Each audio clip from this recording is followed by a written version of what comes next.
Alors, les objectifs généraux du Global Deal, quels sont-ils? Principalement, cette initiative qui est née il y a 4 ans, en 2016, en Suède, maintenant elle est portée par l'OCDE.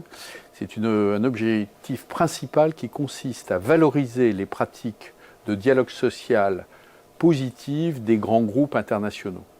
Car en effet, le constat était que, au fond, face dans une mondialisation contestée, les entreprises n'exprimaient pas, ne témoignaient pas de leur réalisation. Or, la globalisation, la mondialisation, quand elle est bien faite, a beaucoup apporté. Encore faut-il le dire, encore faut-il que les entreprises partagent entre elles leurs best practices, leurs exemples, et ainsi d'ailleurs, elles s'enrichissent mutuellement.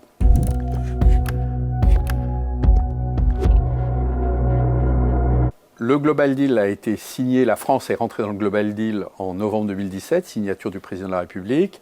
Et Muriel Pénicaud a lancé fin 2017 cette initiative qui réunit qui réunit aujourd'hui 29 grands groupes internationaux qui au total emploient plus de 2,2 millions de salariés dans le monde, dans bien des pays du monde, donc une couverture très conséquente.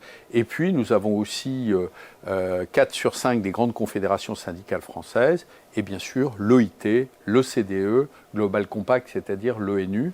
Voici la composition du Global Deal. Alors, concrètement, nous travaillons sur des sujets tous les mois, réunion plénière une fois par mois. Nous nous intéressons à des pays. Comment ça se passe, le dialogue social aux États-Unis pour les entreprises françaises, comment ça se passe en Chine, en Allemagne, ça c'est les pays. On s'intéresse aussi aux lieux de dialogue social, comment ça fonctionne. Tiens, les comités européens, comparons ce qu'on fait dans les comités européens. On s'intéresse à des thématiques aussi, tiens, l'égalité homme-femme, pas seulement en France, mais aussi dans tous les pays du monde, comment est-elle portée, pratiquée, et on est très ouvert pour parler de ce qui marche bien, mais aussi de ce qui marche moins bien, de telle sorte qu'on puisse bénéficier des pratiques des uns et des autres pour s'améliorer.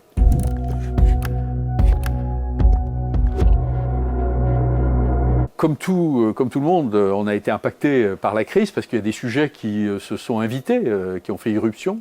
Le premier sujet auquel on a changé notre agenda pour l'introduire, dès le mois de mai 2020, on a une session plénière consacrée aux réponses sanitaires des entreprises, des réponses sanitaires comparées.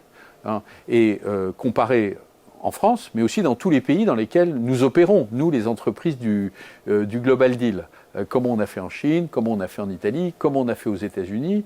On discute aussi de manière très concrète, parce qu'il y a des différences selon les pays, et on compare nos pratiques.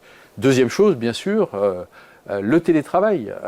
Et là aussi, à l'échelle mondiale, où nous nous enrichissons les uns les autres pour développer un télétravail qui soit à la fois une réponse sanitaire, mais aussi des nouvelles modes d'organisation du travail. Et en cela, nous préparons aussi demain et les futurs modes de travail post-crise sanitaire.